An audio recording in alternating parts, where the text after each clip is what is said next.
This was back a few years, sometime in 2019. I was at a friend's house. I'll call her M, for the sake of the story. I was pretty excited for this sleepover. I couldn't wait to talk about all the middle school drama. Now, something you might want to know is M's house was deep in the woods. I mean, deep. Anywhere you looked, there were woods, and their nearest neighbor was about a half-mile away. But on the backside of her house was a cliff that led down to the ocean. The night at M's house started off pretty good. Our friend Sam was there too. We played truth or dare, hide and seek, and other teenage games. It was getting pretty late, but we decided to go on a walk down the gravel road that led to the other houses. Along the way, we asked her mom and she said yes. So we started walking. After another 10 to 15 minutes, we saw a man who was walking on the other side of the street towards us. At first, we weren't thinking much. Maybe this dude was just taking an evening walk as well. But something that didn't seem right was that this man was wearing pretty thick clothing. I'm talking it almost looked like snow gear, and not to mention it was pretty warm out. At that moment it was like 60 degrees outside. We all looked at each other as we passed the guy, and that's when it hit us. The stench, the disgusting smell coming off that guy. It was absolutely horrible. Words could not describe how disgusting that smell was. It was so bad that after we finally got a few feet away, my friend took a deep breath, almost like she had been holding it. One of my friends ran into the woods and almost threw up. At this point, we felt it was best to head back. Our friend who almost threw up was begging to go back anyway. We all agreed that it would be the best idea to head back. On our way back, we passed him again. This time we held our breath before we passed him. But when we looked back, we realized he was no longer walking in the opposite direction, but instead, he was following us. This was really annoying.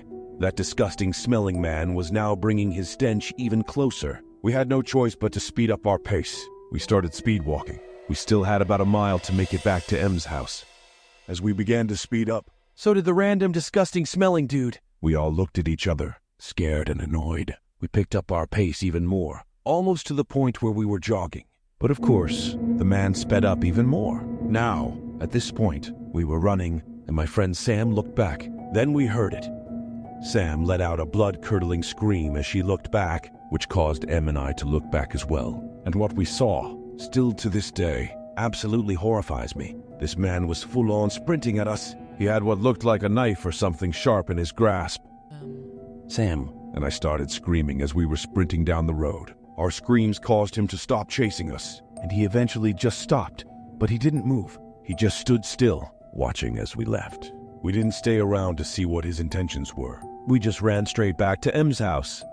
Once we got back, we slammed the door and decided not to tell her parents, as they were already asleep.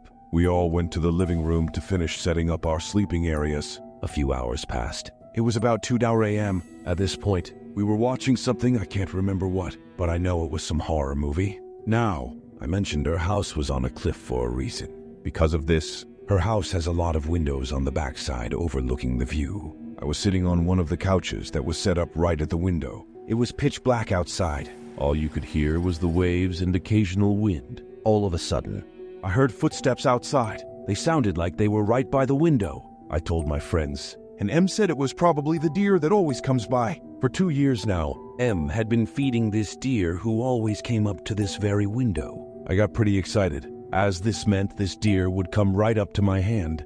I decided to look out the window, and I didn't see anything. It was too dark. I said that we should go outside to pet the deer, but Em and Sam said no. They reminded me about what happened earlier, and I agreed. So we went back to watching the movie. Another hour passed, and we were all feeling tired. We turned off the TV and headed under our blankets. It was about 45 minutes later. Em and Sam were fast asleep, but I felt like I couldn't rest. Something was up.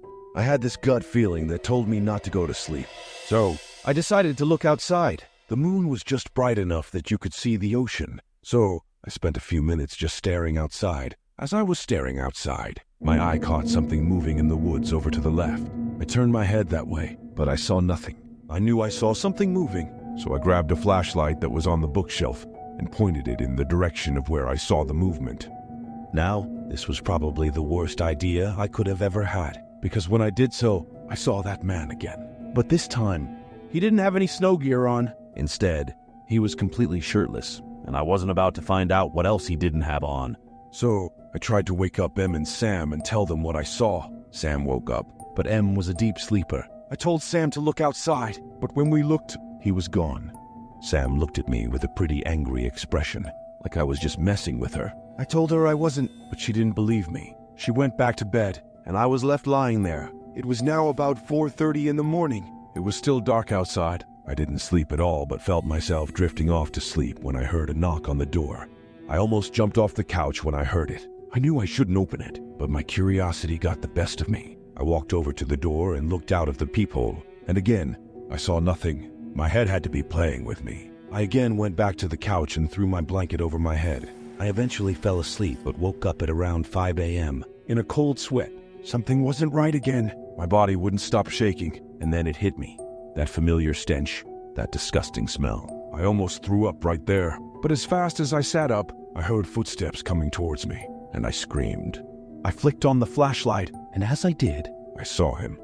The man from earlier standing in the corner of the room. My scream woke up Em and Sam, and they screamed too. As we did this, the man bolted out of the house. Em's mom and dad came running down the stairs, and after a few minutes, we told them everything that happened.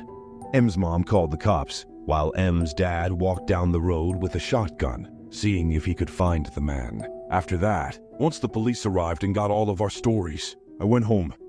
My parents didn't tell me much when I got home. They hugged me for what felt like hours, and from that moment, I wasn't allowed at sleepovers anymore. Only now, years later, did I finally realize just how bad everything was. The police eventually found the guy, and inside that old shed we were daring each other to go into were 5 dead bodies.